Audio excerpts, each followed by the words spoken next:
A certain teaching Florence Scovel Shinn intentionally withheld from her published writings is said to exist a decree so formidable that even her most faithful students discussed it quietly, convinced it was too intense for broad distribution. You're about to come upon it, and this meeting is not random. Whatever stirs within your heart is not the product of chance.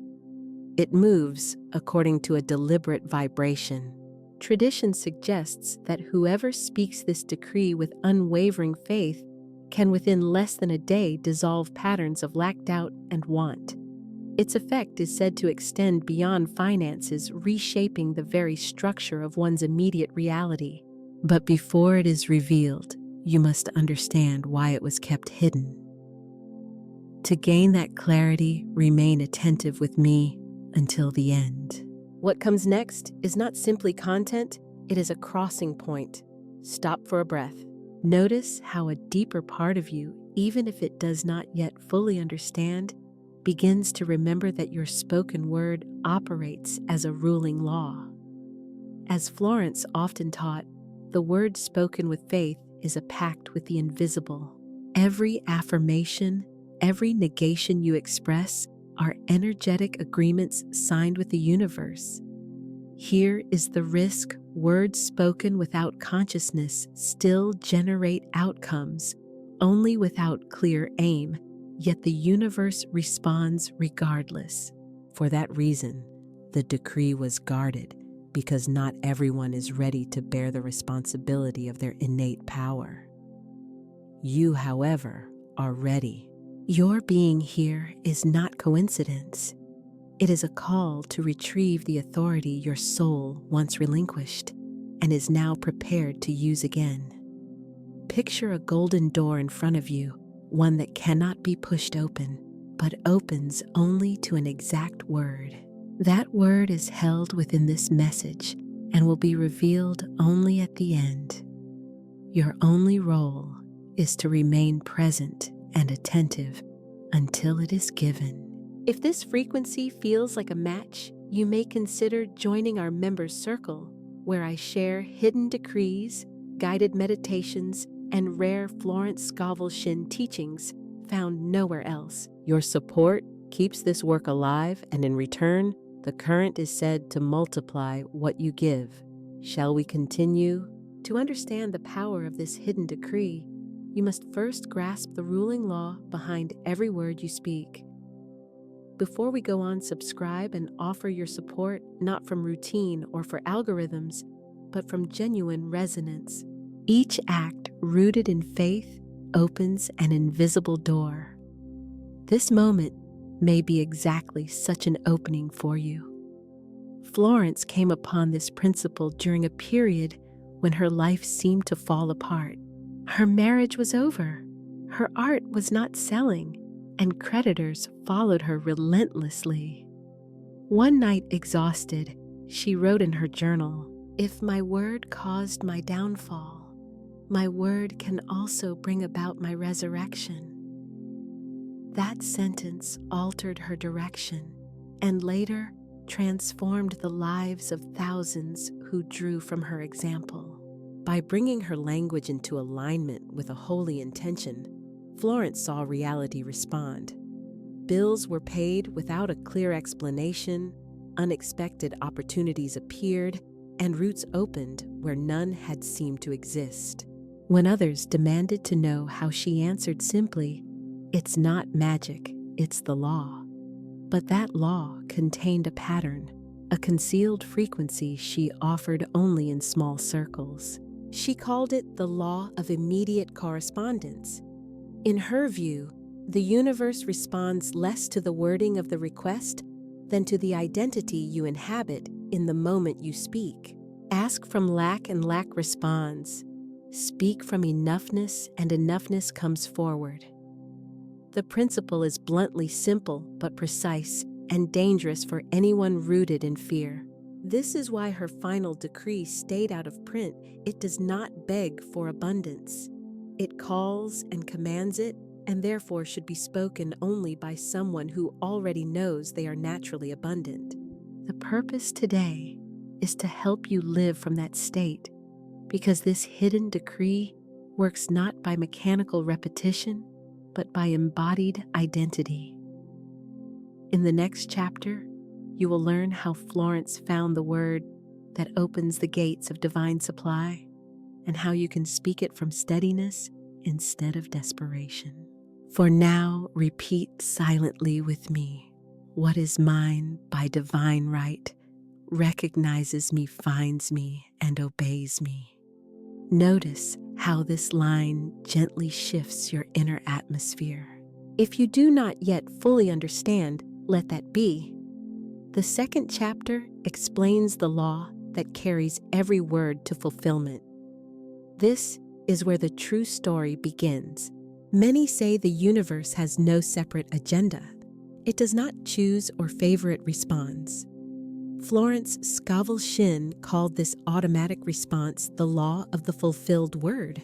You activate it with every statement and declaration, even offhand comments spoken without thought, because the cosmos treats your words as completed instructions.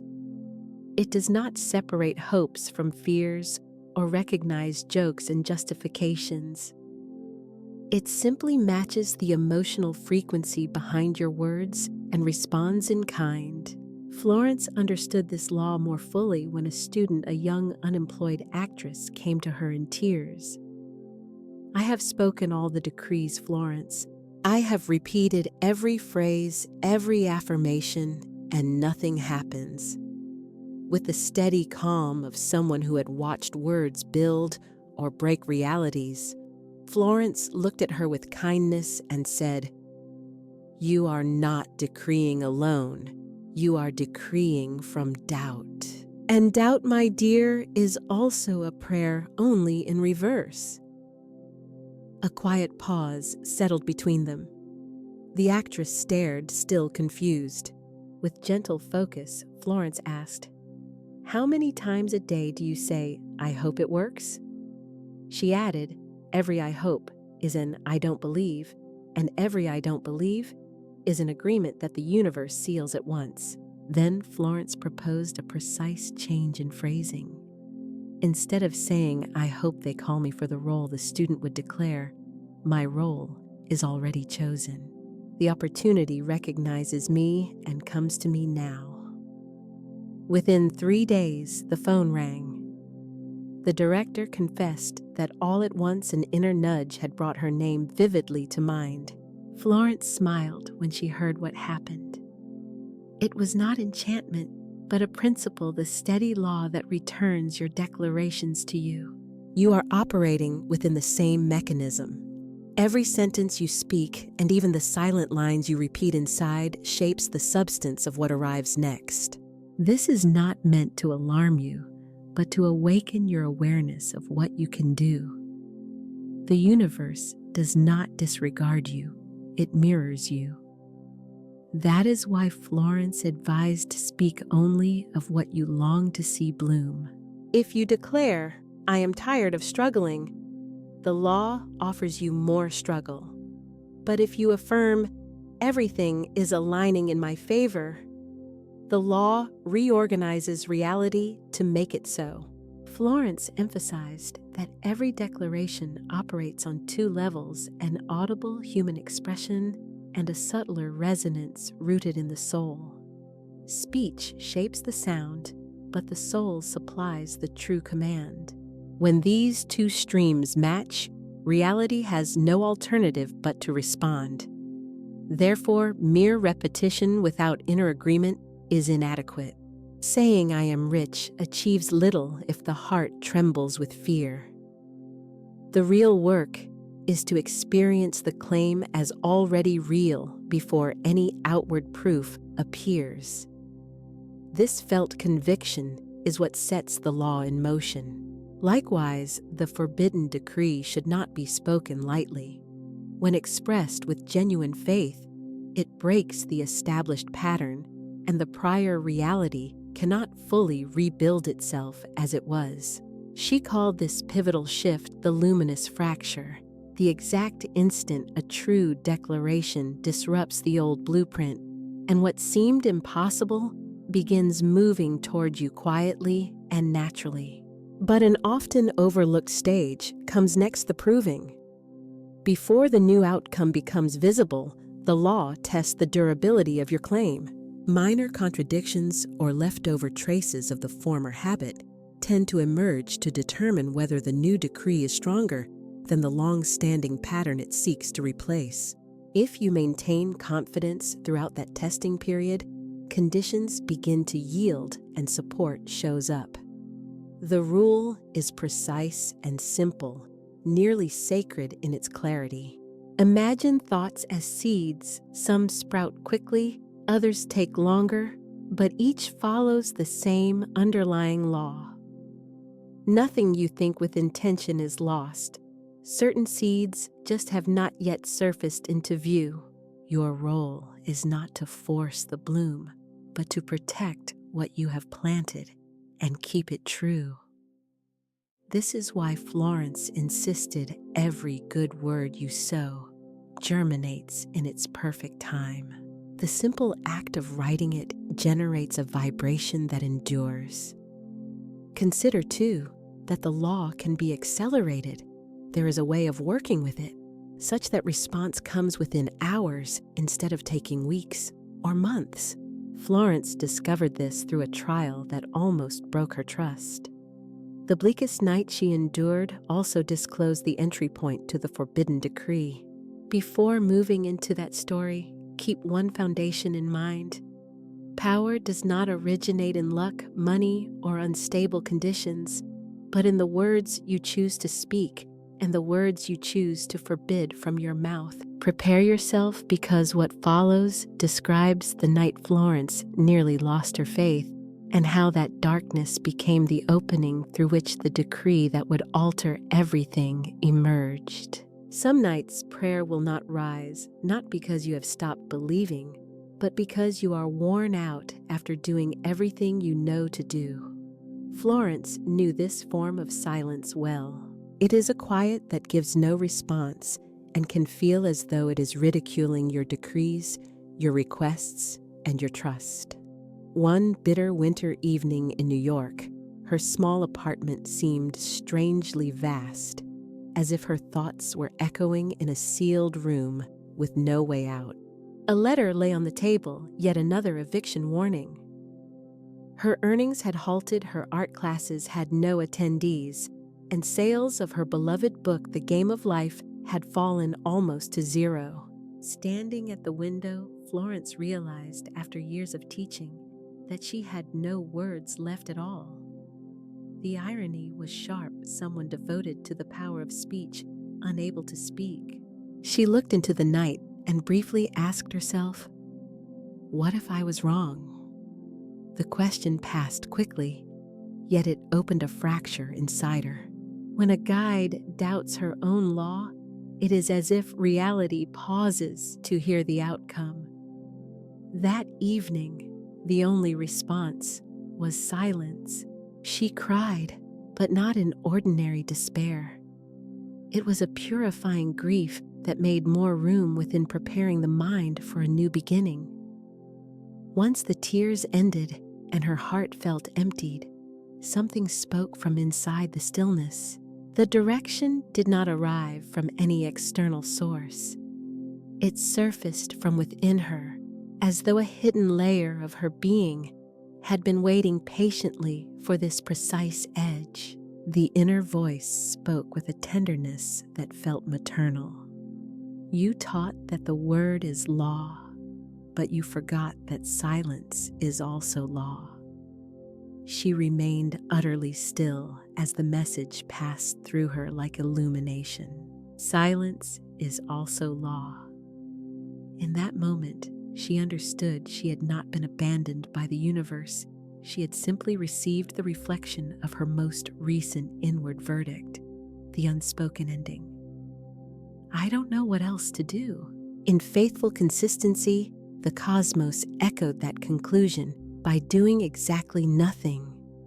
The night then became a surrender, deeply human, quietly sacred, because in that open emptiness, the basis of the forbidden decree, appeared not as a constructed idea, but as language arising from the soul. She took her notebook and, with a calm beyond her usual self, wrote, "I do not have to do anything by myself. Divine intelligence acts through me, and everything that belongs to me by divine right comes to me without effort."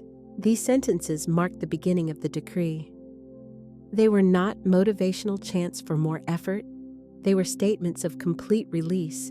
Florence recorded in her diary, "The final test of the spiritual player is to keep believing when the board seems empty."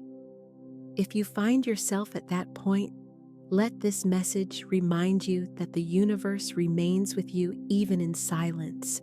The next chapter explains how the decree was completed and why it was considered too powerful to be released publicly. There, you will learn the statement's hidden structure and the method of applying it so your world aligns without friction. If this resonates with you, consider becoming a channel member, where I share practices and advanced decrees for those ready to manifest without delay.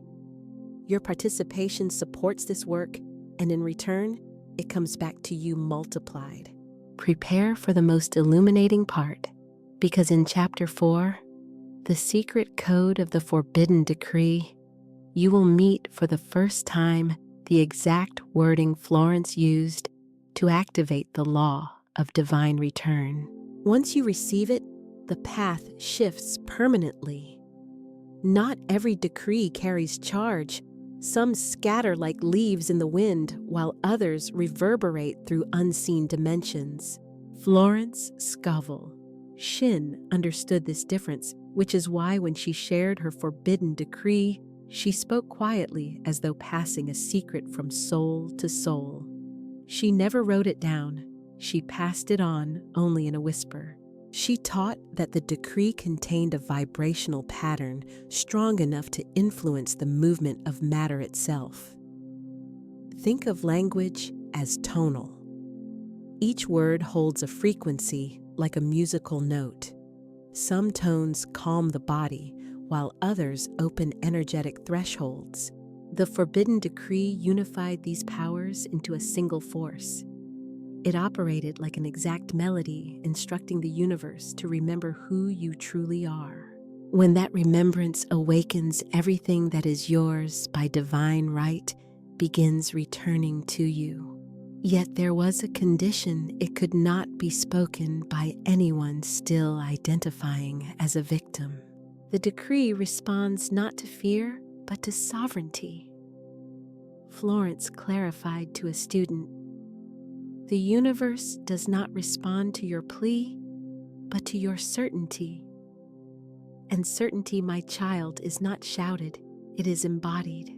For this reason, the decree's code begins not with wording, but with a decision to release the story of fear and step back into your divine identity.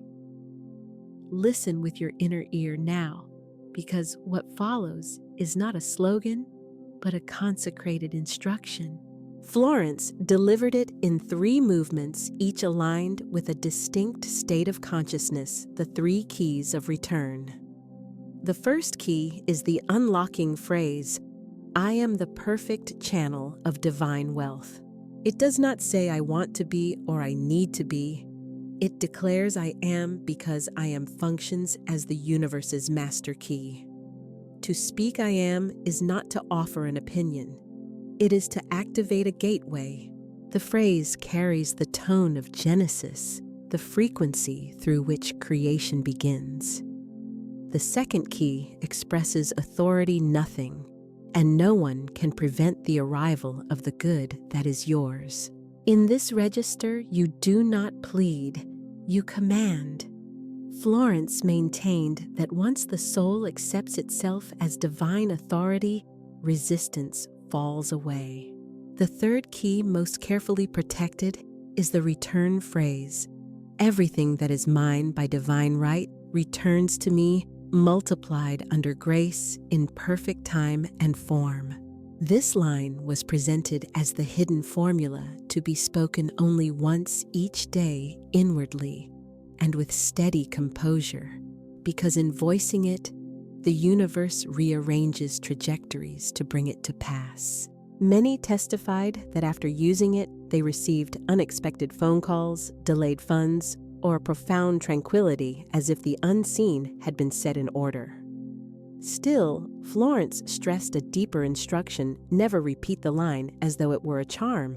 Live it. Go through your day as though the decree has already fully manifested. The decree's power does not come from constant repetition. It comes from inhabiting it, letting your identity merge with its meaning. You do not attract what you only want. You magnetize what you already recognize as part of your being. That is the essence of the code vibrational alignment. Written words carry equal force to spoken declarations. Florence taught that as you work with the decree, 3 signs reliably appear. First, a sense of ease as if a weight is lifting. Next, a flow of chance alignments, timely meetings, fortunate reconnections, precise openings. And finally, a quiet, unwavering assurance within. When that calm confidence arrives, the felt sense that the universe has already acted on your behalf, it signals the time to stop making further statements. Do not keep decreeing. Instead, move into gratitude, because insisting is like asking for the same gift twice. True faith speaks one clear word and then rests in its fulfillment. As Florence wrote, "When you know the door is open, you don't knock, you enter." This is your instruction step directly into the field of abundance rather than begging at its threshold. The forbidden decree is not a tool for printing money. It orchestrates alignment with the wellspring from which provision flows. Once that resonance is present, abundance ceases to be a distant goal and becomes the effortless result of coherence. Florence taught that when the soul understands this pattern, life becomes a continuous conversation with the divine, without strain, free of dread, guided by inner accuracy. That accuracy hums within every cell. Abundance is not outside you. It is your native state, waiting to be remembered rather than chased. The next chapter shows how to weave the decree into a simple daily rite and how to steward the next 24 hours so results unfold naturally. Here, understanding becomes application, because knowing the code is not enough, you must live it. The upcoming section, the 24 hours of divine response, includes a caution. Once you live this practice, your experience will shift irreversibly. The moment you speak the forbidden decree, subtle forces begin their work. Your 5 senses may not detect it yet. You may feel a lift, a new tranquility, a sense as though the atmosphere itself has become attentive. Florence called this phenomenon the divine echo. This echo is a frequency moving through unseen layers, organizing circumstances to fulfill your statement. With it, the 24 hours of divine response officially begin. This period is less about mystical time and more about disciplined awareness, a full day devoted to watching the universe translate your decree into signs, prompts, and meaningful convergences. Over this day, 3 distinct stages unfold. The first is the unraveling of fear. Soon after, you decree an old impulse will pull you back toward familiar patterns. A familiar inner voice will murmur, "Nothing has changed." Treat this as normal. Fear seldom vanishes all at once. It is faced and reduced by withholding reinforcement, especially reinforcement through words. When fear speaks, respond calmly. The universe is already acting, I rest in certainty. Then go back to your ordinary tasks. Do not dig up the planted seed to inspect it. As Florence cautioned, whoever stirs the soil every hour to see if the seed has sprouted destroys the root before it is born. Stage 2 is quiet synchronicity. Once fear relaxes, convergences appear: subtle omens, casual comments, unexpected messages, or a thought that answers an older request. Many people slip into distraction here, but you will choose a different path: gratitude before comprehension. Whenever anything unusual happens, whether obviously favorable or seemingly neutral, affirm inwardly, "Thank you, universe, for reminding me that my decree is alive." This early gratitude fuels realization even when the meaning is not yet clear. The final phase is gentle materialization. Sometimes the response appears within minutes. Other times it arrives as an almost imperceptible inner shift. Yet it does come because the law does not fail. A spoken word does not return empty. Florence told of a student who, after decreeing, dreamed of coins streaming toward her. 3 days later, a long overdue payment arrived for a project she had already dismissed. The event was not sorcery, but a reorientation of her energetic stance. When mental interference quiets, the current clears, and supply can follow its natural channel. To reinforce this shift, write, "My decree is already alive." This is not a gesture to appease technology. It is a ceremonial act that seals your statement in the universal field and triggers a second tier of manifestation. One more crucial practice throughout the 24 hours: avoid speaking lack, even casually. Each time you feel the urge to say, "I don't have," replace it with, "It is on its way." That modest linguistic shift reverses the charge of your vibration, because delays rarely belong to the decree. They come from a mind still uncertain about sacred timing. Divine timing. Florence reminded her students, operates with flawless precision. As the day ends, resist the urge to hunt for proof in external events. Instead, examine your inner state. If you notice peace even without dramatic developments, the decree has already begun working. Peace is the earliest form of manifestation. Everything else unfolds in its appointed season. Florence often closed with this reminder: the true miracle is not that the money comes, but that fear dissolves. When fear leaves, abundance enters without asking permission. Write the sentence, "I rest in certainty." This was the line Florence used to seal her nightly practice. Adopt it to complete your own practice. One further key about the divine 24 hours: when you move through the day, anchored in inner certainty, people around you reflect that stance. You will notice subtle changes in how you are perceived, along with unexpected invitations, because spiritual authority does not coerce, it radiates and attracts. As the day concludes, replace the question, "What did I get?" with the deeper inquiry, "Who did I become during my waiting?" If your honest answer is someone at peace, then the decree has already begun to be fulfilled. Everything else will arrive in its own sequence. Hold this principle closely. Every utterance you offer, the universe, is an act of creation. Speak only what you intend to see flourish. When fear tries to speak, choose silence and rely on the knowing that today's decree is already inscribed within divine substance.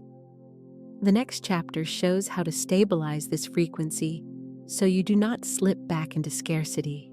There you will explore what Florence called the permanent state of provision, a mode of being in which you anchor what you have learned and close the cycle with gratitude. This path is not about calling money in again and again, but about becoming a consciousness that no longer needs to plead. The one who petitions still carries doubt. The one who remembers issues command, and the one who commands responds with gratitude. That is the essence of living in a permanent provision state.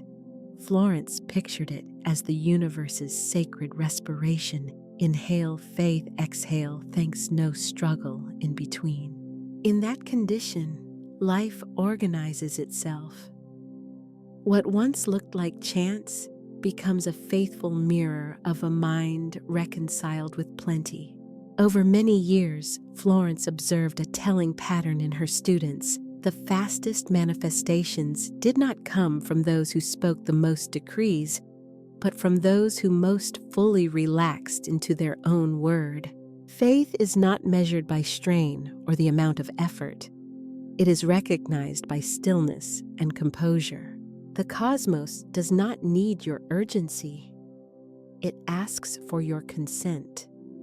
That consent is given through quiet confidence, the stance of someone who says, "I have already spoken. Now I allow the law to operate." Picture a pristine mountain stream, push it and the water clouds. Let it run and it clears and finds its course on its own. In exactly this way, divine supply proceeds. Your single responsibility is to keep the conduit clear, your thoughts, your speech, and your feeling nature. Whenever you notice the thought, "Here I am in lack again," respond without agitation. I am the perfect channel of divine wealth. Nothing is lost. Everything is transformed into good. Say it plainly with the ease of recalling a sacred passphrase. Florence emphasized that genuine abundance is grounded not in hoarding, but in circulation. Grasping creates energetic blockage. Generosity restores movement and multiplies the good. Hence, every generous act, a warm smile, a thoughtful phrase, an offering, is a miniature decree made tangible. Through it, you announce to the universe, "I trust my source enough to give freely." The universe, true to its nature, replies, "I amplify your supply so that you may continue to give." In this manner, the circulation remains uninterrupted. One reminder often overlooked: living in provision does not remove challenges. It sustains faith while you move through them. Florence called this the art of walking upon the waters, not by denying the waves, but by remembering you can remain above them. Whenever events seem to turn against you, answer with composure, "This too is working in my favor." Then observe how the current reorients itself. If these lessons have given you calm, affirm my word sustains my world. By doing so, you anchor the stabilizing frequency Florence intended you to carry forward. Now pause for a full breath, because this is where the narrative moves from illustration into your own practice. Across these chapters, you have recalled that the word works like a seed, that silence holds force, and that faith meets its trial in shadow, yet proves itself in serenity. You have spoken decrees, noticed the confirmations, and understood that abundance is not pursued, but allowed. Florence often closed her talks with a short line, almost a soft exhale. When your word and your faith embrace, the universe bows and serves you. This is the purpose of spiritual practice, and you are already approaching it with awareness. If this path has nourished you, press the Balio de May button. Your support helps these teachings expand and reach others who are ready to remember their strength. The final chapter will explain how to anchor this energy permanently, so life becomes a steady terrain of synchronicity, open doors, and gentle ease. That last section, the seal of the eternal word, will close the present cycle and open a higher level of abundance. We are reaching an ending, yet nothing truly finishes, because when a soul remembers its creative power, every ending becomes a new beginning. Florence Scovel Shinn taught that words do not die. They travel across time, languages, and eras, continuing their work wherever they are remembered. Your voice, yes, the one reading this now, has joined that lasting current.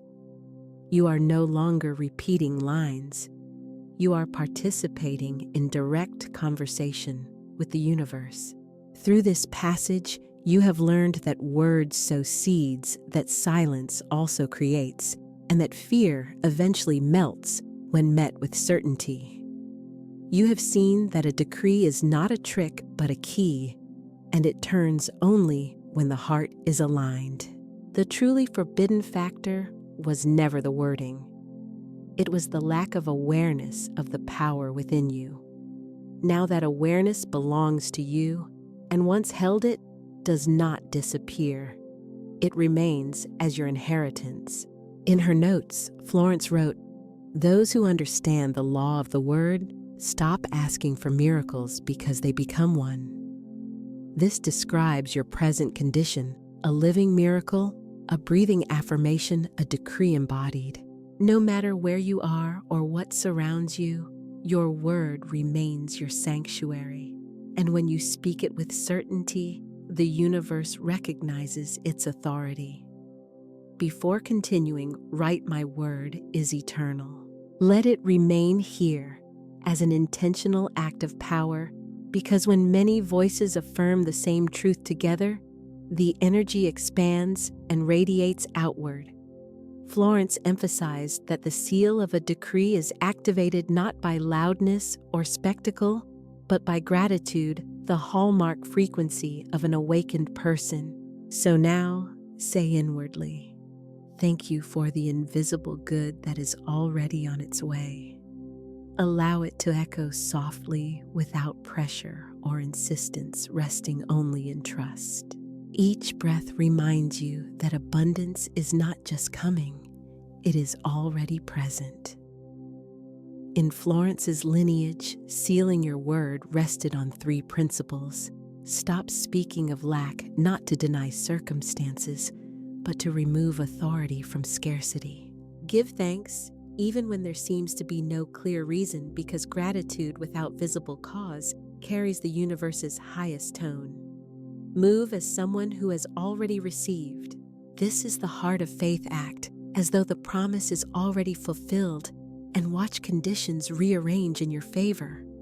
Write, "I live," as if everything were already fulfilled.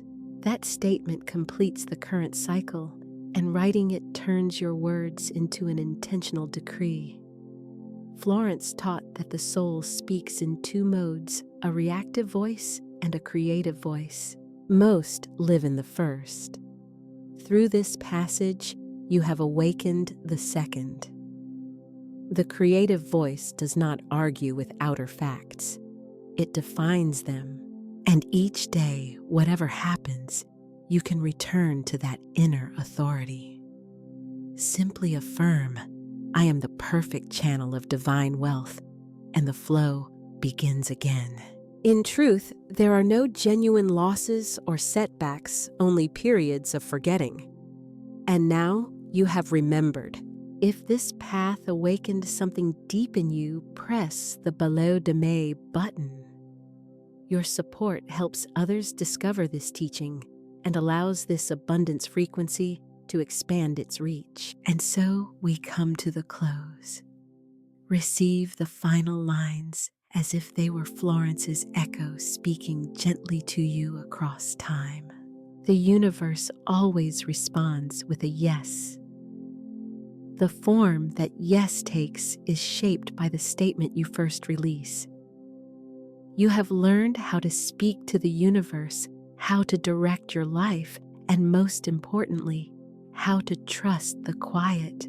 So when this video ends, stay connected to this current. Carry it into your movement. Let every word become a prayer and every pause a concealed instruction.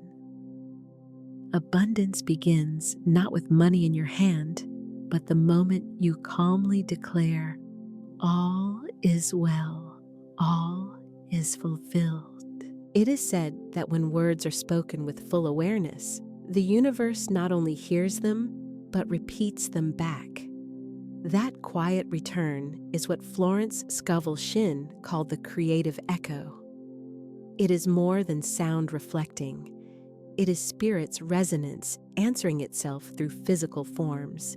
Every idea you send out and every sentence you breathe leaves an imprint on the subtle fabric of the world and eventually returns to you as events, meetings, and concrete reality.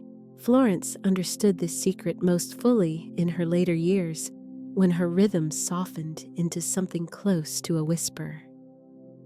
She would advise speak less, but when you speak, let your word have a destination. She knew there are no neutral or empty syllables. Every utterance functions like an electromagnetic seed, a patterned vibration that fastens to reality's fabric and immediately attracts matching forms. If you declare, "I am lost," the echo organizes situations that confuse and misdirect.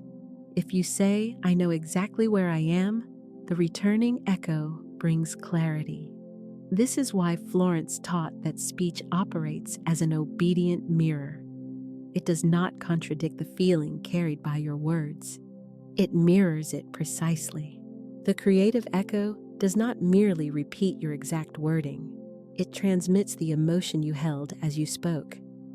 It favors coherence. When your words and your feeling join, the signal intensifies. When they conflict, the field weakens or cancels out. In this sense, every sentence becomes a sacred test, an invitation for the cosmos to reveal the picture of your inner alignment. The echo does not evaluate morality, nor does it divide reality into fair and unfair. It simply returns. This is the law of return expressed through speech. Florence compressed the idea into a clear axiom. What you speak once with faith, the universe speaks 1,000 times for you. This understanding sustained her calm. She did not fear loss, trusting that a word spoken in truth would return to her in time. For that reason, she neither shouted nor begged. A single, peaceful declaration was enough. True power is not found in loudness or harshness, but in the clear, clean vibration beneath the words. Imagine words as musical notes and emotions as the strings they vibrate upon. When both are tuned, the entire cosmos acts like an instrument. Florence taught that the human body functions as a sacred antenna designed to transmit and receive frequencies. Your cells respond to your thoughts, the atmosphere carries them, the world converts them into events. This is how the unseen becomes what can be seen. Even so, the echo often returns in obvious places, yet unnoticed. It may come disguised as a casual conversation, a chance encounter, or even a difficulty you did not expect.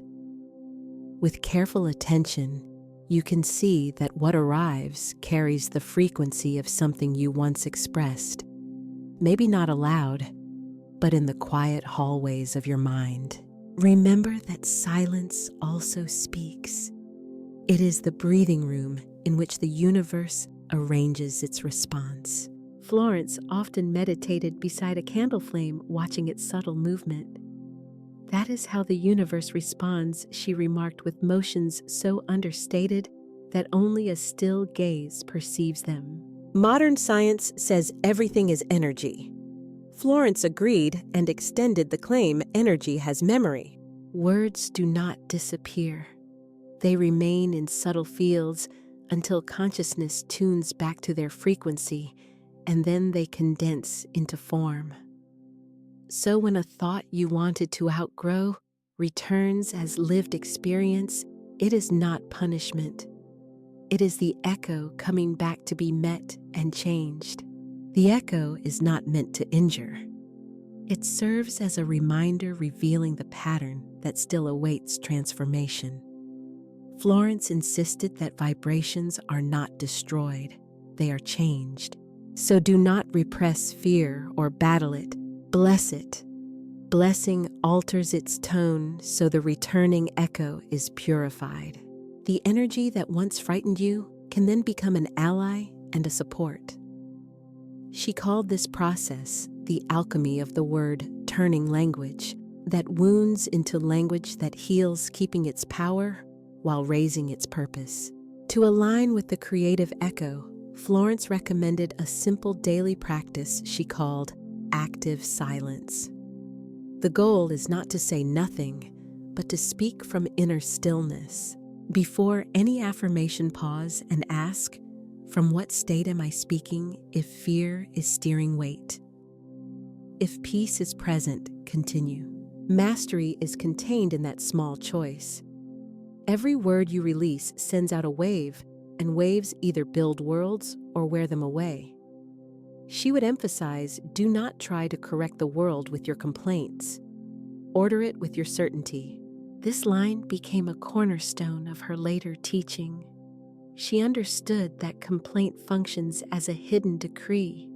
Saying this should not be happening to me cues the universe to repeat the situation, as though testing your conviction. By contrast, declaring this too works for my good directs the echo to rearrange events in your favor.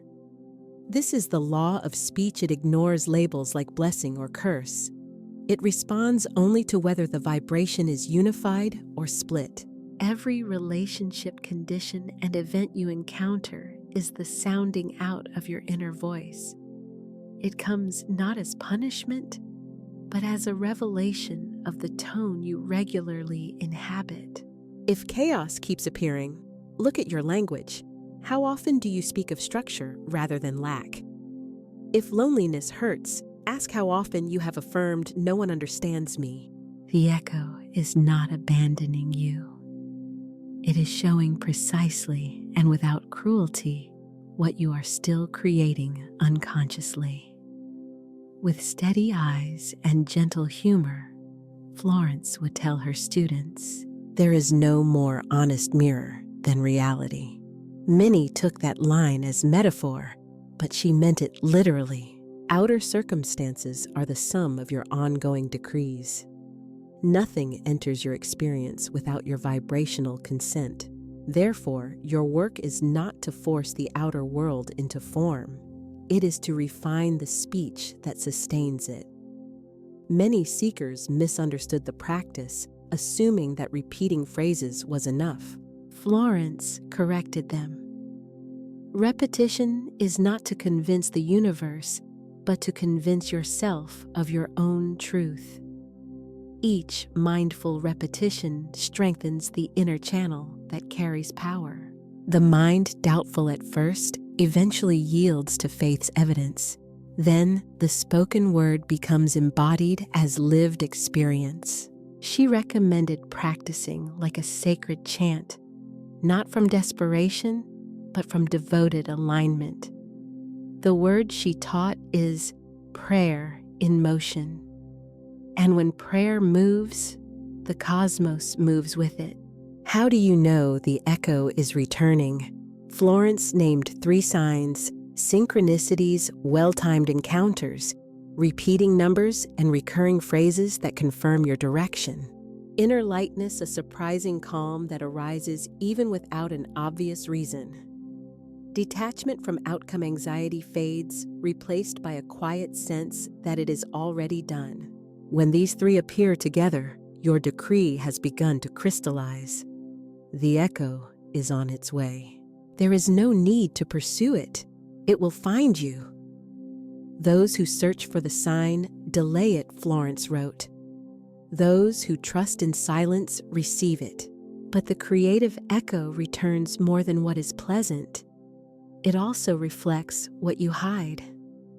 Whatever you deny in yourself returns as fate as other people, as situations.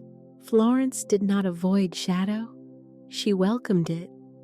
She taught that the soul cannot honestly say, I am light, until it has first admitted, I am everything. Recognizing your darker aspects does not strengthen them, it frees them. The echo continues only for as long as denial remains. So when a lesson returns, it is not proof that the law has failed. It indicates an inner statement still needing to be revised. The universe, as patient as a skilled teacher, repeats the exercise until the student speaks the phrase that brings alignment. Florence believed human speech uniquely connects the unseen and the seen. God created with the word she said, and man continues his work. Every authentic statement takes part in ongoing creation. Say I am peace, and that tone moves across dimensions, rearranging particles and uplifting people you may never meet. Your words do not stop at your lips.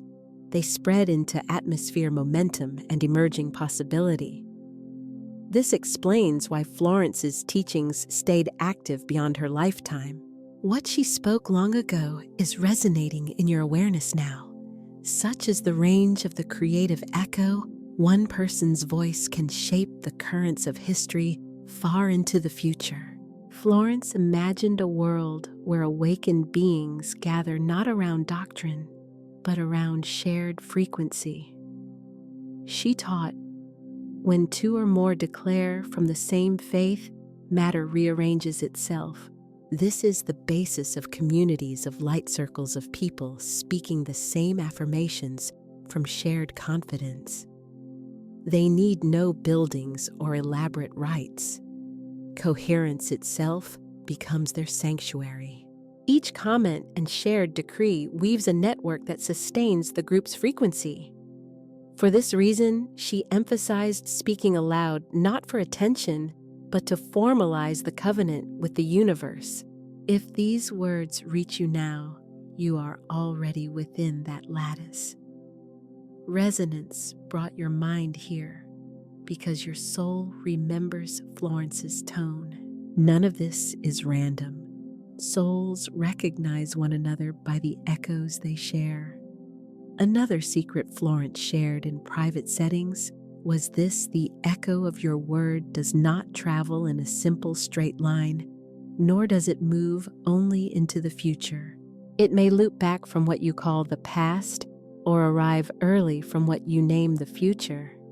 Spoken intention works beyond clocks and calendars. The word dwells outside linear time.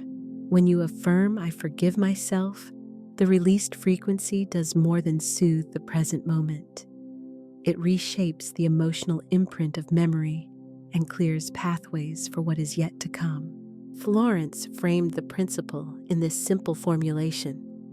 The divine word does not act in hours, but in eternities. What you decree today is fulfilled in all your dimensions. This is exactly why the forbidden decree was said to carry extraordinary force. Its resonance was so clear that it loosened the weave of chronological time. It dissolved obligations, interrupted karmic cycles, and lifted inherited patterns. It became a responding echo, capable of dissolving echoes from long ago. To grasp this truth is to remember that every utterance you release reshapes not only the future ahead, but also the narrative behind you. When you recognize that every statement returns in some form, your soul grows wise. You stop speaking just to make noise and begin weighing each phrase the way an alchemist measures elements. This is not fear-based censorship. It is devotion and respect. As Florence put it, the word is sacred fire. It warms or consumes depending on who lights it. Hence, her counsel of vibrational discretion: if you cannot truly bless with your speech, choose silence. Conscious quiet is itself a benevolent frequency. The creative echo is not a judge imposing penalties. It simply reflects with precision. In that symmetry lies perfect equilibrium. Consequently, true abundance is not measured by possessions, but by the quality and coherence of your language. Whoever masters their word inevitably masters the environment it shapes. As more people speak with awareness, the planet's shared vibration rises. Florence foretold a time when unified declarations could restore entire communities, even whole cities. It may be that such a time is already unfolding. Each bright thought you send adds a note to that vast planetary chorus. You do not need immediate outward proof to trust its operation. Simply notice the inner reverberation and unforced calm, a baseless peace that signals your word has reached its mark. Take a slow breath and let a brief pause widen within you. Attend to the reverberation of your recent statements as they move through your chest, subtle yet tangible.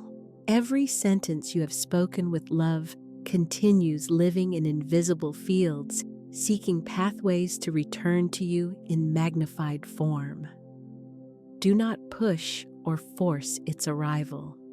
Take listening as your posture and let receptivity do its work. The generative return has already begun to move. The cycle is underway, even if your senses have not yet registered it. And as that motion continues, hold close this line from Florence, written near the end of her earthly journey. When the voice of the soul aligns with the human voice, the universe sings. That cosmic song is yours to carry now. It belongs to your personal repertoire. Let that music hum through your being. Allow it to keep vibrating without interruption. For whatever resonates with your field cannot miss you. By natural law, it converges upon you unfailingly. Florence often taught that speech is not a decorative add-on to thought. It is the workshop where thought is refined. If the creative echo shows how the world answers your voice, then the alchemy of the word teaches you to purify that voice to its most essential tone, so it stops merely reacting and starts directing. The aim is not to coerce matter, but to reveal matter's innate compliance once awareness rises into its sovereign state. Alchemists of antiquity attempted to transform base metals into noble ones. Florence honored that emblem, yet added a decisive insight. The true gold is the mind aligned with its word. In her approach, every real transformation moves through three living phases: intention, vibration, and materialization. These three seemingly simple terms, when truly embodied, turn daily life into a disciplined art of sacred exactness. Intention operates as the silent blueprint underlying every decree. Before any sound is spoken, an inner pattern is already set. That internal design determines what the outer form will take. Intention is not the agitated ache of desire. It is a chosen direction. It is a declaration without words, the shape your being holds before speech even starts. Florence coached her students to see before saying. She did not mean idle imagining, but the instruction to let the soul set the first stroke. She often repeated, "What your heart has already blessed the world cannot deny you." For this reason, she prescribed a short, definitive practice. Rest your hand over the heart center, and across 3 slow and intentional breaths, silently name the quality you choose to live: clarity, provision, peace, order, joy. The practice is not a plea for the quality. It recognizes it as something that is already yours. True intention looks inward, not outward.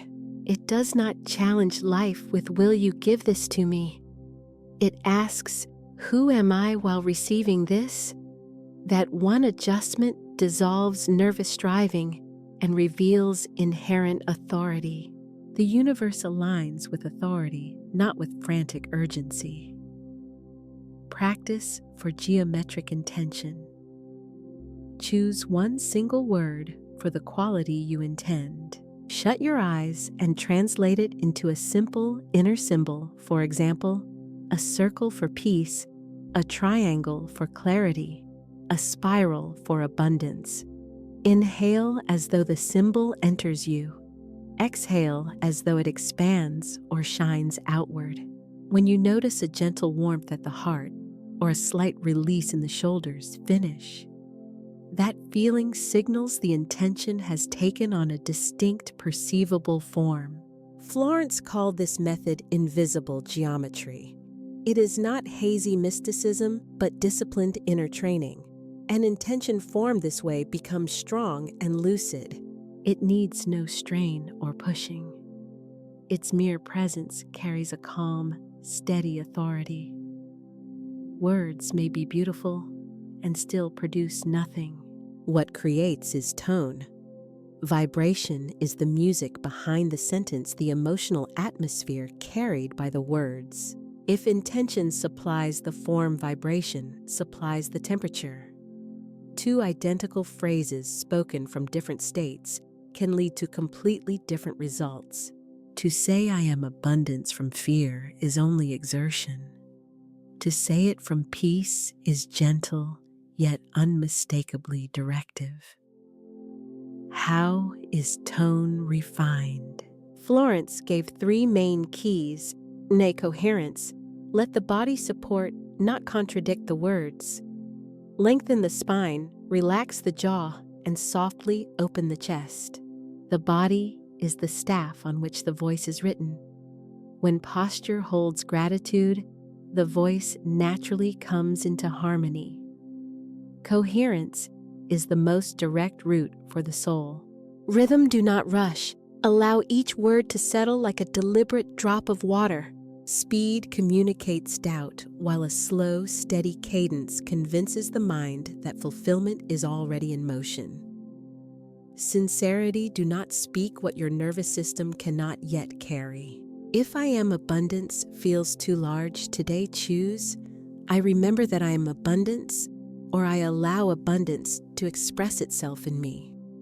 A modest, honest truth often resonates more strongly than an exaggerated claim. Teaching Petals core aphorisms. Vibration does not lie.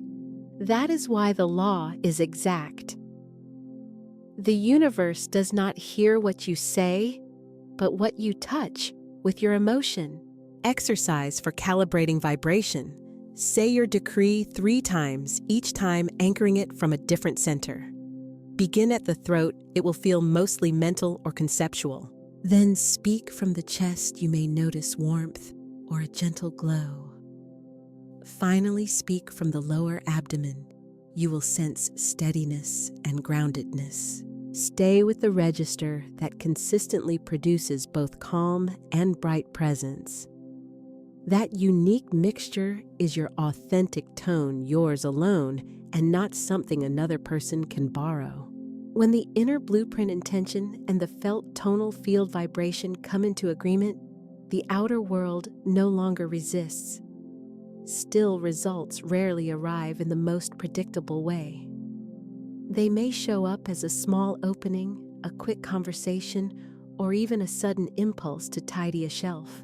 Florence stressed something that confused many students. The first evidence of success is peace. If calm settles in after your decree, the shift has already begun at the causal level where effects originate. Everything afterward is simply the visible chain catching up. To make this tangible, Florence described a merchant who begged for big sales while his shop aisles were clogged with unrepaired items. She offered no charm and no talisman. Her guidance was practical. Clear the aisle, repair what is pending, bless every object in silence. Within a single week, without any promotion, passers-by wandered in on their way somewhere else and bought enough to clear the floor. As she later noted, matter understands when you look at it with respect. Signs that materialization is underway. Natural ordering and unforced urge to clean file and finish lingering tasks. Simplifying an easy release of what no longer adds value. Aligned meetings, crossing paths with people who embody the quality you affirmed. Sharpened focus, distractions fall away. Choices become clear and straightforward. When these markers appear, beware of two common errors: craving dramatic fireworks and slipping into compulsive repetition. Spectacle feeds the ego, while anxious resaying digs up the seed you planted. Choose trust instead. As Florence reminded her students, a true word needs no escort. The soul's refining furnace, transforming inner lead into living gold. Classical alchemy, heated ores. The inner art heats beliefs. The lead is not literal lack, but the sentences that feed it. It's always hard for me. In my family, it's like this. For me, everything arrives late. Do not wrestle with those lines. Hear them fully. Then run the 4-step transmutation protocol. Recognition, non-judgmental. I have been saying, for me, everything arrives late. Name it plainly without shaming yourself. Neutralization, remove charge. That sentence was a defense mechanism. It let me rationalize my fear. Lower the emotional voltage so it loses its grip. Transmutation, install the law. Divine timing is exact. What is mine arrives at the perfect time. Replace the old pattern with a lawful affirmation. Anchoring embodied cue, write the new decree and place it where your gaze lands easily: desk, mirror, phone, wallpaper. The nervous system learns through repeated effortless seeing. Florence explained that each belief functions as a frequency pact, and no pact is permanent. You can renounce it with a new signature, your word. For this reason, she described a spoken decree as the spirit's notarized act. When spoken with conviction, the world rewrites its agreements accordingly. The 5-minute laboratory, a compact daily protocol. For anyone insisting I don't have time, Florence outlined a brief yet potent routine. Minute 1. Active silence. Place a hand over your heart and take 3 slow breaths, entering a quiet presence. Minute 2. Intention. Name the quality you have chosen and clearly picture its simple symbol in your mind's eye. Minute 3. Decree only once: I am the perfect channel of divine wealth. Everything that is mine by divine right recognizes me and comes under grace. Say it a single time, calmly and steady. Minute 4. Gratitude without cause. Thank you for the invisible good that is already acting. Let simple, uncomplicated gratitude widen. Minute 5. Micro-coherent action. Take one small practical step that aligns with your decree file. That paper, make the call you've been postponing, donate an item. Repeat this compact practice daily, ideally at the same hour. Consistent rhythm builds neural and energetic pathways. The hidden pitfall: directing decrees toward another person. A quiet but clear emphasis in Florence's teaching was this: do not target decrees at specific people. A harmful word circles back to the one who sent it. If you want protection or just resolution, frame your decree in the language of law, and good divine law acts in this situation. Everything arranges itself under grace and in perfect ways for everyone involved. What belongs to me arrives. What does not dissolves without harm. In this way, you protect your own space without taking on energetic burdens. True alchemy refuses to use words as a weapon. It uses them as light. Florence described a mature inner state she called joyful obedience, a stage where the soul stops arguing with circumstances and instead softly guides them. You reach it when speaking your word is no longer a task, but as natural as breathing. You do not decree to repair reality. You decree to remember truth. From that vantage, even challenges feel like workable material, ready to be shaped by right guidance. A dependable measure of progress is the gold test. If your decree produces tension in the body, revisit your intention. If it drives you into haste, recheck the vibration and tone. But if it brings ease, steadiness, and a gentler attitude, you have already entered the stream of joyful obedience. Earlier, the Night of Silence taught that silence itself is lawful power. Verbal alchemy joins the two poles: speech that establishes order, quiet that seals it, and behavior that confirms it in the visible world. Remove action and words float. Remove silence and speech scatters. Remove the word and actions collapse into hollow routine. Florence advised closing each decree with a small, concrete gesture that validates the unseen declaration. For example, after decreeing provision, pay a small debt today, or set aside a portion to share. If you decree order, give 10 focused minutes to one countertop or shelf. If you decree clarity, write one specific decision down and carry it through. As she summarized, action is the final signature that matter recognizes, a seal the physical world instinctively honors. Abundance includes far more than money. It includes connection, calling, and well-being. Florence applied the same principles to relationships. When students asked how to attract the right person, she would smile and answer with gentle humor. Be yourself the person that person recognizes. Then she offered a compassionate decree of release. I release everyone to their good and claim my perfect good. Every bond that does not belong dissolves under grace.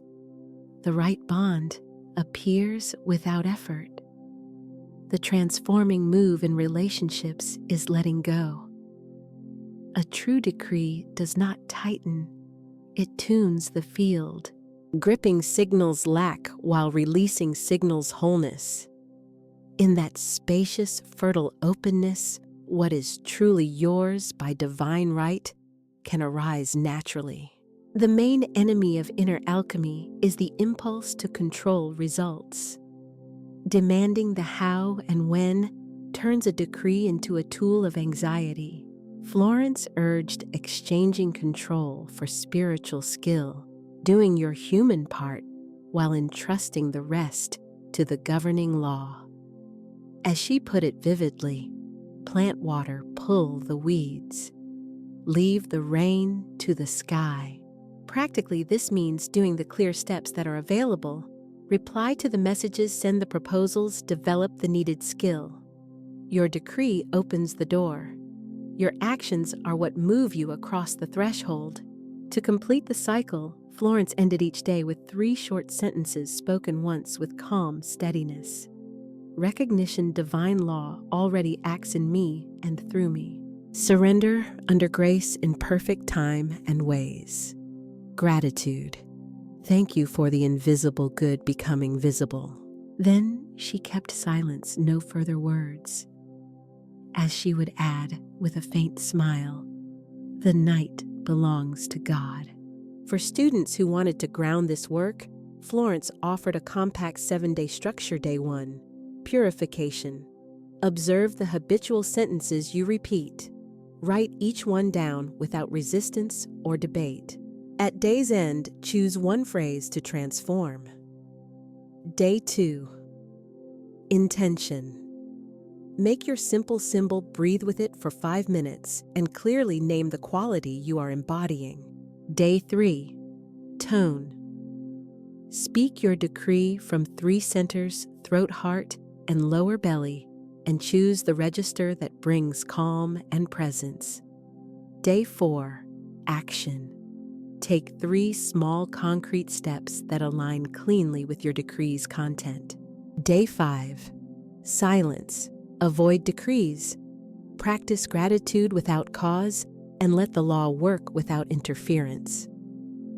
Day 6, giving offer. Tangible generosity, time, care, or resources, because whoever gives declares sufficiency. Day 7, seal. Speak the 3 closing phrases again and rest. Notice confirmations, but do not chase or force them. Repeating this weekly cycle gradually turns speaking into a consecrated discipline. And a discipline made sacred steadily writes destiny.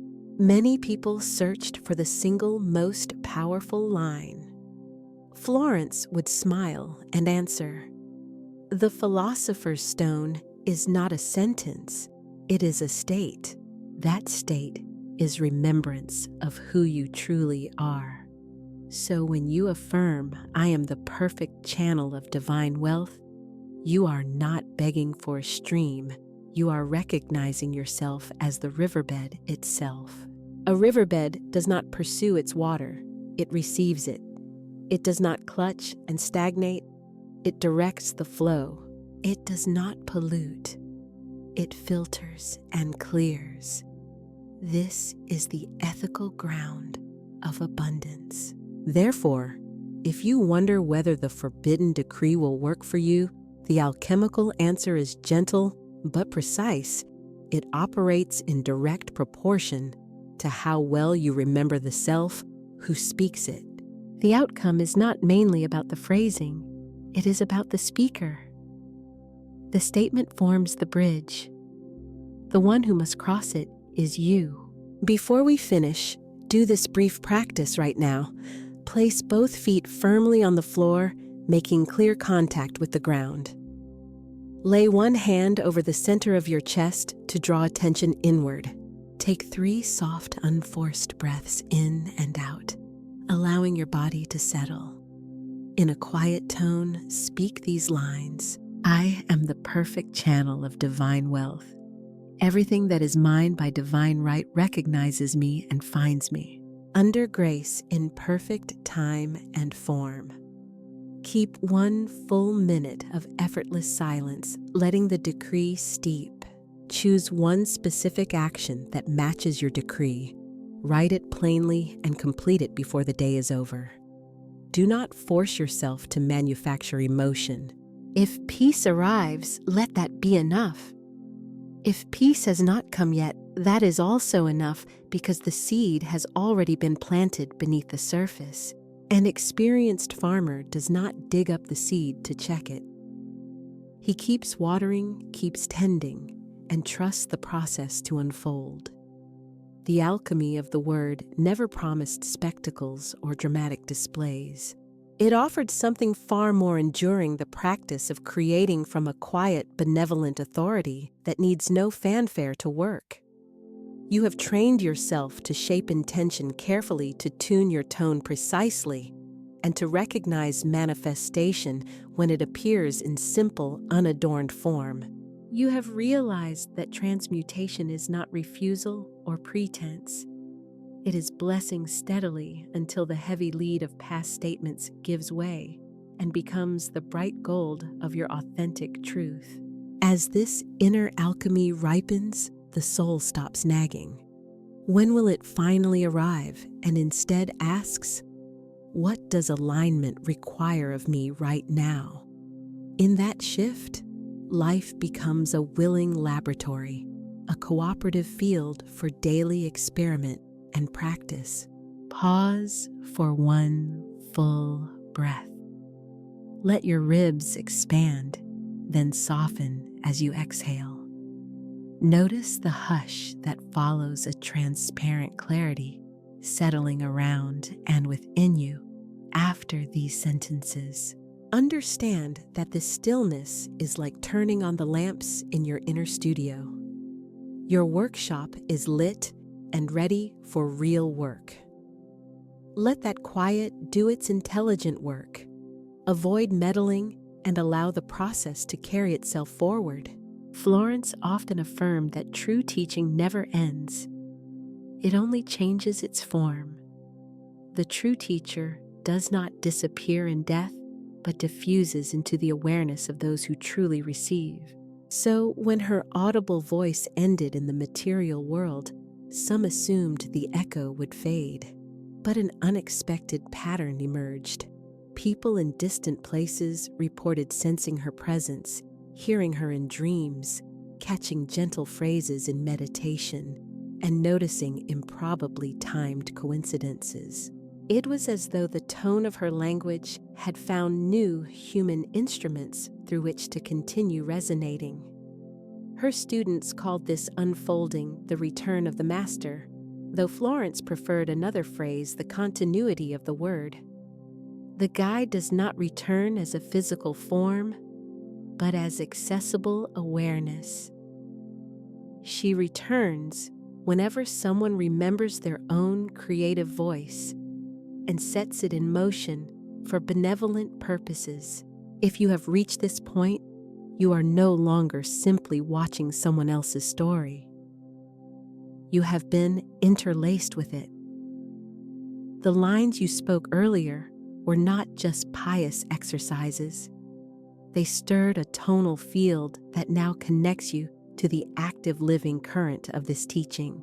This is what return truly means, not the teacher coming back to you, but you returning to the same source that once enlivened and directed her. Every genuine teacher aims for remembrance, not adoration. Florence did not ask for loyalty to her persona. She asked for alignment and steadiness. She expressed it plainly. Do not look for my voice. Listen to yours when you no longer doubt. The instant you fully trust your own decree, the master's awareness can move through you unobstructed. You become its proper continuation, its living expression in this time. The timeless word is always seeking new voices to speak through, and new hearts able to hold its fire without warping it. Florence's real lineage is measured not in numbers, but in the purity of tones that remain clear. Any soul that chooses to speak from unshaken certainty fortifies that stream.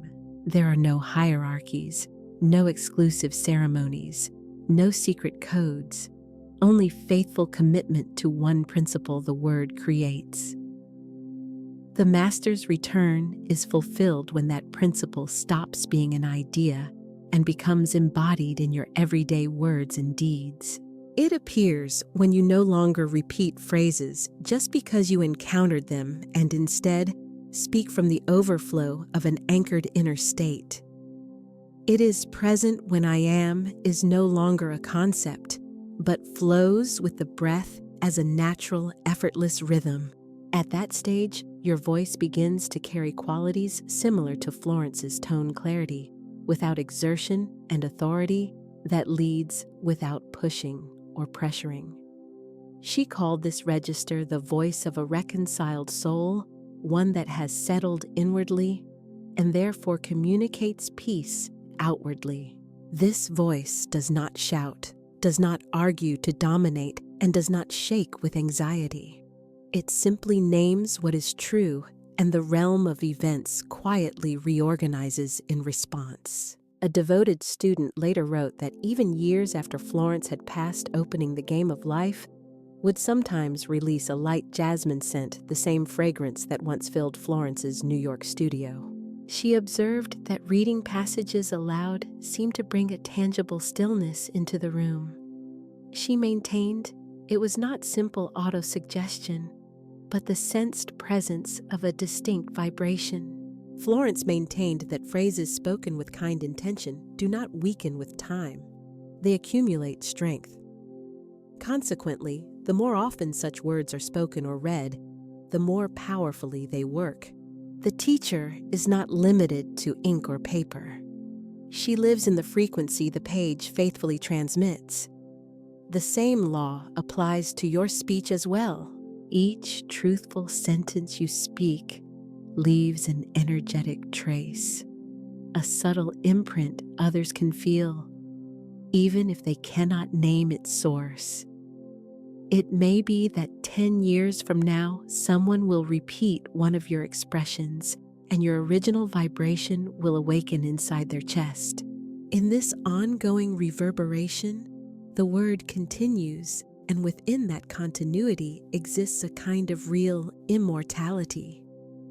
Florence envisioned a future in which sacred space would be built not from marble or brick, but from awareness itself, where each household, each exchange, and each sentence could become an altar for the creative word.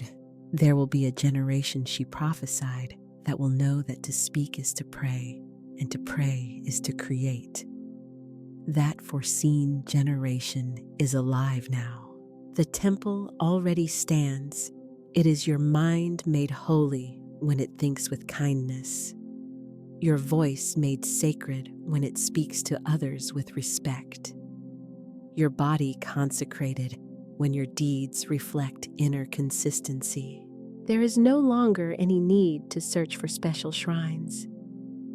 Any ordinary action can become ritual, preparing food with care, writing with deliberate focus, or greeting someone with genuine warmth. The word's alchemy is not confined to solemn decrees. It unfolds in everyday dialogue. Even the tone behind a simple thank you can open subtle doorways as effectively as a ceremonial prayer. In this way, the master's service spreads, dissolved into everyday gestures, quiet looks of peace, and mindful pauses that speak without words. Florence taught that abundance is not an exclusive entitlement. It is a resonance you agree to maintain. Each time you declare, "I am the perfect channel of divine wealth," you effectively enter a living covenant. And as with all covenants, the agreement becomes valid by being renewed through concrete lived experience, day after day, act after act. The Master's return calls you to reaffirm the pact at a higher octave, moving beyond simply receiving benefits to becoming an active conduit of service, where giving naturally continues receiving. Abundance that is hoarded soon becomes heavy and oppressive, and a word kept to oneself eventually loses its glow. Only by circulating both do they keep their vitality and lightness. Therefore, when resources, openings, or acknowledgments arrive, allow their current to keep moving. Do this not from guilt or duty, but in harmony with the universal law of circulation. What keeps flowing remains fresh and abundant, while what is dammed up decays and diminishes. Florence observed that a truly generous spirit does not need to ask for increase. It becomes the source of increase.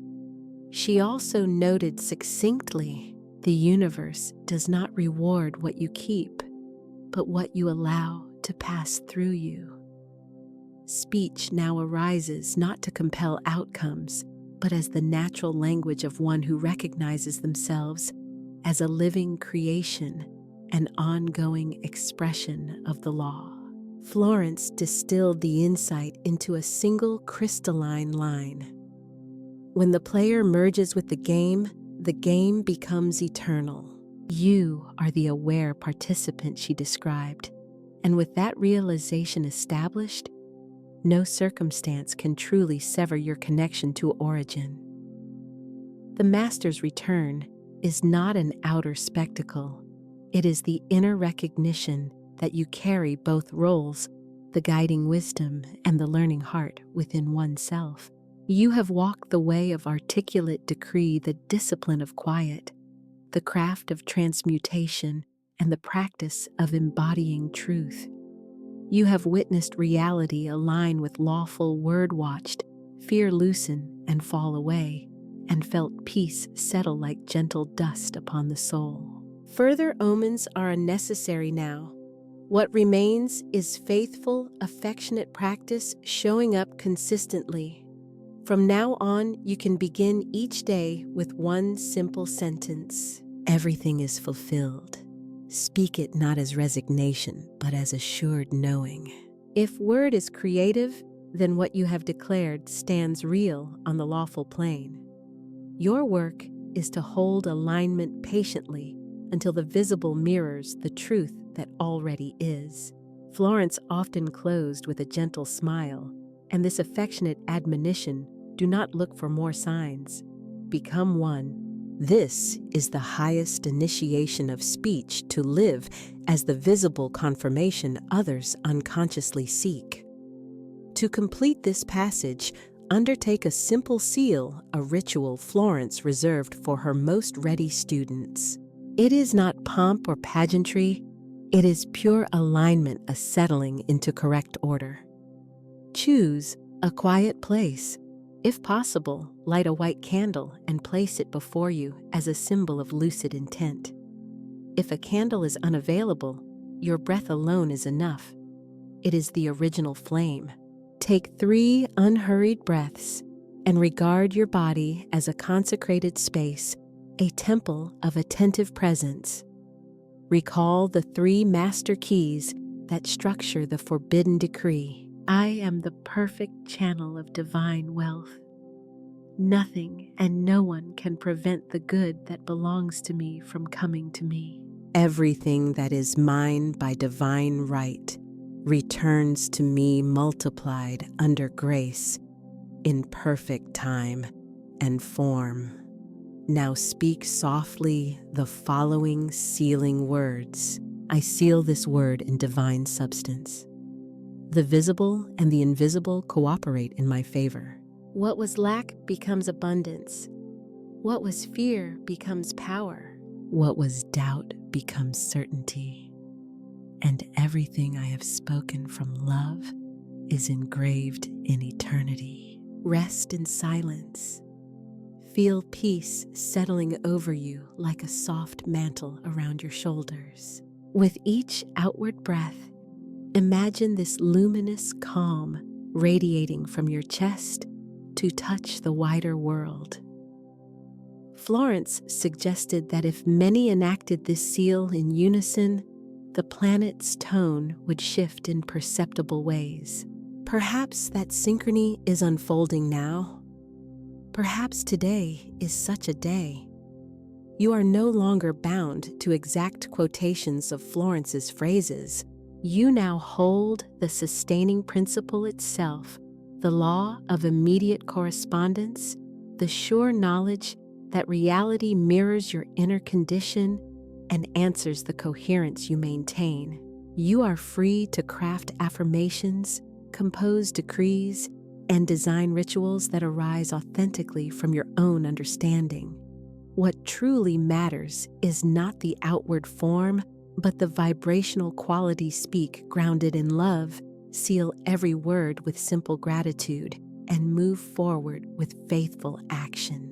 This is the essence of the Master's return, turning back to your inner voice and realizing that your sentences, when coherent, carry the same authority as hers, because the very consciousness that once energized Florence now breathes through your own speech. Take one more slow, conscious breath.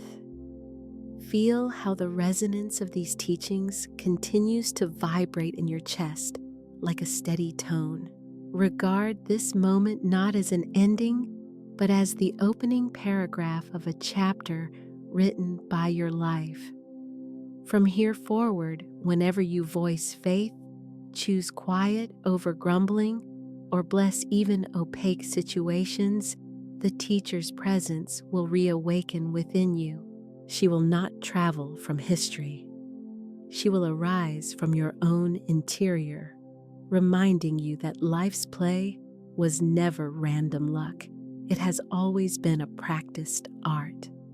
And when others wonder how you remain composed, you will reply as Florence once did, balancing gentleness with assuredness. It's not magic. It's the law. In that instant, you will recognize that the word's cycle has reached its fulfillment through you. And you will also see that almost quietly, without fanfare, you have become the word's living continuation, sustaining it with your tone, your choices, and your days.